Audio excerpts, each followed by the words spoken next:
USAID-ის რადიკალი შეშლილები მართავდნენ და ჩვენ მათ უშვებთ. ამის შემდეგ გადავწყვეტ რა იქნება სააგენტოს მომავალი. თქვა და რამდენიმე საათში USAID-ის დახურვას დაეთანხმა. წყარო მისი მარჯვენა ხელი ილონ მასკია, რომელმაც საკუთარ პლატფორმა X-ზე პირდაპირ ეთერში განაცხადა, რომ საკითხი უკვე გადაწყვეტილია.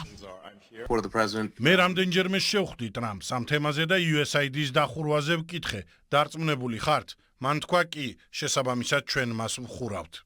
ამ ყველაფერს წინ უძღოდა ილონ მასკის არაერთი სტატუსი, ბოროტება, კრიმინალური ორგანიზაცია, ჭიების გორგალი. ეს იმ ეპითეტების მცირე ჩამონათვალია, რაც ამერიკის შეერთებული შტატების მთავრობის ეფექტურობის დეპარტამენტის ხელმძღვანელმა USAID-ს უწოდა. USAID ბოროტება.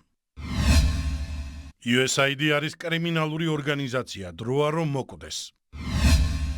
USAID იყო რადიკალი მემარცხენე, მარქსისტი კრიმინალების ბუდე, რომლებსაც სძულთ ამერიკა.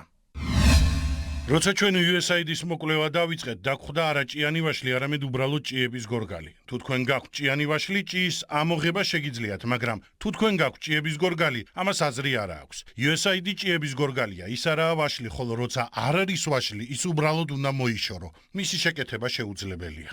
თუმცა ეს ყველაფერი არ არის. სააგენტოს კრიმინალურ ორგანიზაციად მოხსენიების პარალელურად ილონ მასკმა X-ზე ორგანიზაციის საქმიანობის ამსახველი ვიდეოებიც გამოაქვეყნა, მათ შორისაა თბილისში გამართული საპროტესტო აქციების ცნობილი კადრებიც. USAID-ზე შეტევის მთავარი მიზეზი ორგანიზაციის მიერ გაცემული თანხების მიზნობრიობაა.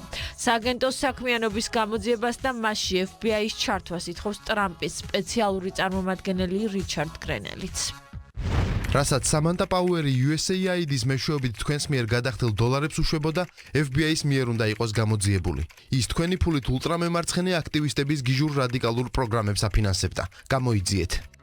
არსებული ინფორმაციით საერთაშორისო განვითარების სააგენტოში საქმიანობის შესწავლის მიზნით მასკის დეპარტამენტი უკვე შევიდა, თუმცა დიდი ალბათობით ამერიკულ საგამოძიებო უწყებებს კიდევ ერთი ორგანიზაციის საქმიანობის შესწავლა მოუწევთ. საუბარია ნეტზე, რომელსაც ილონ მასკი კორუფციის ბუდეს უწოდებს.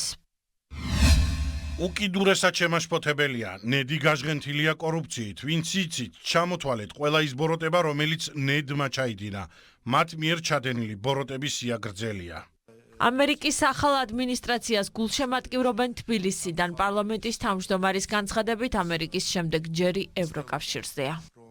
თუ კი ამერიკის შეერთებული შტატების პრეზიდენტი და მისი ადმინისტრაცია კითხვის ნიშნის ქვეშ აყენებს ამერიკის შეერთებული შტატების მხრიდან დაფინანსებული პროექტების კეთილსინდისიერებას, ქვეყანა, რომელიც არის ყველაზე დიდი დონორი ყველა ქვეყანაში და მათ შორის საქართველოში, აქ რა თქმა უნდა წარმოიშობა ეჭვი, რომ სხვა ქვეყნებში შესაძლოა, სხვა ქვეყნების დაფინანსებაში შესაძლოა არსებობდეს ასეთი არაკეთილსინდისიერი ესე თქვი მიმართულებები თუ მიზნები. როდესაც ჩვენ 2023 წელს დავაინიციირეთ გამჭვირვალობის კანონი, მაშინ მოყვა ამას დიდი წინააღმდეგობა და არ მივიღეთ. მაშინ ჩვენ მივიღეთ პირობა უცხო ქვეყნებისგან და დონორი ორგანიზაციებისგან, რომ ისინი იქნებოდნენ გამჭვირვალე ქართული ხალხისთვის და საქართველოს სახელმწიფოსთვის. და ზუსტად ამ პირობასთან დაკავშირებული იყო ეს წერილიც, რომელიც მე 2023 წლის ოქტომბერში მივწერე ევროკავშირის ელჩს. მაშინ გასკდა სკანდალი, რომ აღმოჩნდა, რომ დონორების ფულით ხდებოდა ადმინისტრაციული ჯარიმების გადახდა. 4 თვე დასჭირდა პასუხის გასაცემად და 4 თვის თავზე გამცა პასუხი, რომ ID გახლავთ ცალკე ინსტიტუცია და მიმართო მას პირდაპირ. ტრამპის ადმინისტრაციის გადაწყვეტილება მმართველი გუნდი გამჭვირვალობის კანონის აუცილებლობაში კიდევ ერთხელ დაარწმუნა. ოპოზიცია კი ამტკიცებს, რომ USAID-ისა და ნედის მიერ გაცემული გრანტების განხილვა ახლა არარელევანტურია. USAID უძველესი ორგანიზაციაა, რომელიც მსოფლიოში დემოკრატიის გავრცელებას უწყობდა ხელს. იდეალური არაფერია. რეფორმა ყველა ინსტიტუტს სჭირდება პერიოდულად, ხოლო მას კი არის დედა იდიოტი.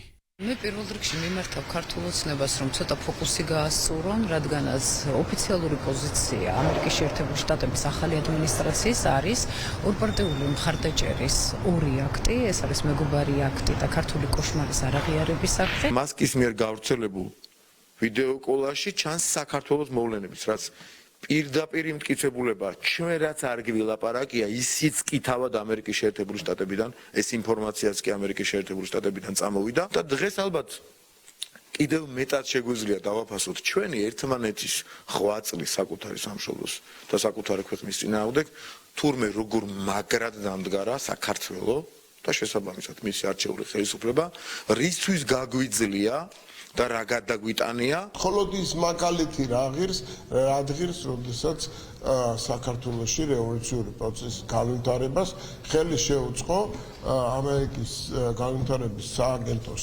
დეპარტამენტმა განზრახ კაფეოდ ჩანს რომ ეს თანხა ნამდვილად იხარჯებოდა ისეთ პროცესებში როგორც არის მაგალითად არჩევნების ამოყირავება, მართლმსაჯულების მოშლა, ინსტიტუტების სახელმწიფო ინსტიტუტებზე შეტევა და ასე შემდეგ.